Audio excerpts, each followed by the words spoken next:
اچھا مفتی صاحب، کیونکہ آپ کے پاس چوتھی ویکینسی ابھی خالی ہے سر، تو مجھے بتائیے کہ اگر موقع ملتا ہے آپ کو کسی سے چوتھی شادی کا، تو اگر میں آپ کو آپشن دوں، ان میں سے کن کو چوز کریں گے آپ؟ میرا، عائشہ عمر، صبا قمر یا پھر مہوش حیات؟ تینوں کو تو میں جانتا نہیں، پہلی والی کا نام سنا ہوا ہے میں نے. تو میں تو دیکھیں جی جی مولانا ٹائپ کا آدمی ہوں میں، تو ظاہر ہے پردہ، نماز، ان سب چیزوں کو ترجیح دوں گا سب سے پہلے. تو ان میں سے جو شرعی پردہ کرتی ہو، 5 ٹائم کی نماز کی پابند ہو، تو مجھے بتا دیں. ویسے سرحد پار ایسا بھی ہوا ہے، مفتیان کرام نے کچھ میڈیا انڈسٹری کی خواتین سے شادی کی ہے اور پھر ان کو باپردہ بنا دیا ہے. دیکھیں باپردہ بنانا اتنی ٹینشن، اب میں پہلے اتنی ٹینشنوں میں گھرا ہوں، مجھے تو ریڈی میڈ چاہیے باپردہ. ٹھیک ہے، ریڈی میڈ نمازی جی، ٹھیک ہے. اچھا، بنانے کی ٹینشن کا ٹائم نہیں.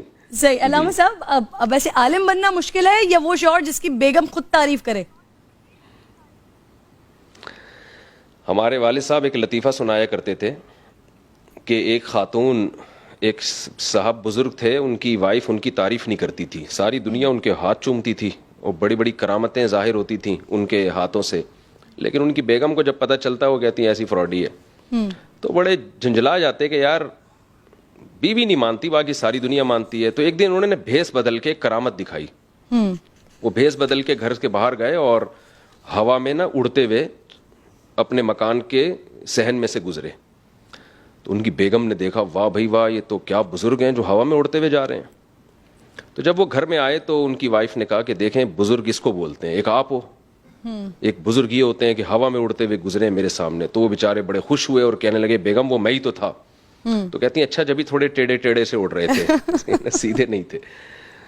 تو انسان گھر کے باہر ہیرو ہوتا ہے، گھر میں کوئی ہیرو نہیں ہوتا. ایک انگریز نے لکھا ہے کہ صرف محمد صلی اللہ علیہ وسلم کی شخصیت ایسی تھی، یہ آپ کا معجزہ تھا، یہ آپ کی ایک کمال تھا کہ آپ گھر کے باہر بھی ہیرو اور گھر میں بھی ہیرو.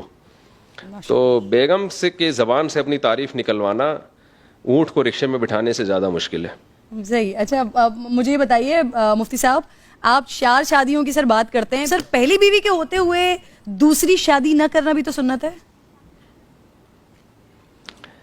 دیکھیے سنت اس عمل کو کہا جاتا ہے جو رسول اللہ صلی اللہ علیہ وسلم نے بطور دین کے کیا ہو، دین کے طور پر. اس کی میں ایک مثال دیتا ہوں. جو کی روٹی آپ صلی اللہ علیہ وسلم نے کھائی ہے، لیکن جو کی روٹی کو ہم دینی سنت نہیں کہہ سکتے، اس لیے کہ کلچر تھا.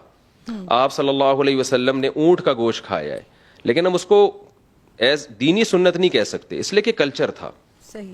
تو نبی صلی اللہ علیہ وسلم نے حضرت خدیجہ رضی اللہ تعالی عنہا کی موجودگی میں دوسری شادی نہیں کی، اس لیے کہ یہ ہجرت سے پہلے کا زمانہ ہے. ہجرت سے پہلے دین کے احکام تفصیلی طور پر نازل نہیں ہوئے تھے، اور آپ صلی اللہ علیہ وسلم کی طبیعت میں اللہ نے دنیا سے بے رغبتی رکھی تھی. یہی وجہ ہے کہ آپ نے 25 سال کی عمر میں ایک بیوہ سے شادی کی ہے جو 2 دفعہ بیوہ ہو چکی ہیں. حالانکہ عرب کے کلچر میں یہ نہیں تھا، عرب تو جوانی میں کئی بیویاں رکھا کرتے تھے، اور آپ صلی اللہ علیہ وسلم نے 49 یا 50 سال کی عمر تک نکاح نہیں کیا. تو اس کے بعد جب ہجرت کا زمانہ قریب آیا ہے تو پھر آپ صلی اللہ علیہ وسلم نے کثرت سے نکاح کیے. تو یہ بتانے کے لیے کہ نبی صلی اللہ علیہ وسلم اگر نبوت سے پہلے زیادہ شادیاں کرتے تو لوگ اس کو کلچر کا حصہ سمجھتے. لوگ سمجھتے کہ آپ صلی اللہ علیہ وسلم کو نکاح کی طرف رغبت یعنی ایک قدرتی رغبت تھی آپ کو، یہ عرب کے کلچر کو آپ نے فالو کیا ہے. تو آپ صلی اللہ علیہ وسلم نے ہجرت سے پہلے کلچر کی مخالفت کی ہے. عرب کا کلچر تھا زیادہ شادیاں کا، آپ نے اس کی مخالفت کی، اور ہجرت کے بعد آپ نے زیادہ شادیاں کر کے یہ بتایا کہ میں جو نکاح کی کثرت کر رہا ہوں یہ اسلام کے حکم کی وجہ سے کر رہا ہوں، عرب کے کلچر کو فالو نہیں کر رہا. علامہ صاحب بتایا تو یہ جاتا ہے کہ اماں خدیجہ رضی اللہ تعالیٰ عنہا سے اتنی محبت کرتے تھے آقا علیہ الصلوۃ والسلام کے اس وجہ سے کہ جب تک وہ حیات تھیں تب تک آپ نے دوسرا نکاح نہیں کیا.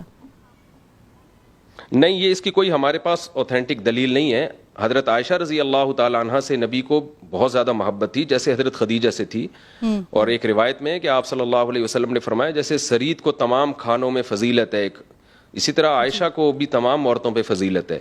تو امی عائشہ سے بھی بے پناہ محبت تھی آپ صلی اللہ علیہ وسلم کو، اس کے باوجود ان پر اتنی ساری شادیاں کی ہیں. یہ قرآن کی جو آیت ہے نا، یہ جو لوگ سوال کرتے ہیں کہ یار میری پہلی بیوی میں خرابی کیا کہ میں دوسری شادی کروں، یہ بالکل ایک غلط اعتراض ہے. قرآن کے الفاظ ہیں فَانكِحُوا مَا طَابَ لَكُم مِّنَ النِّسَاءِ مَثْنَىٰ وَثُلَاثَ وَرُبَاع، جو عورتیں تمہیں پسند ہو ان میں سے 2 3 4 سے کرو.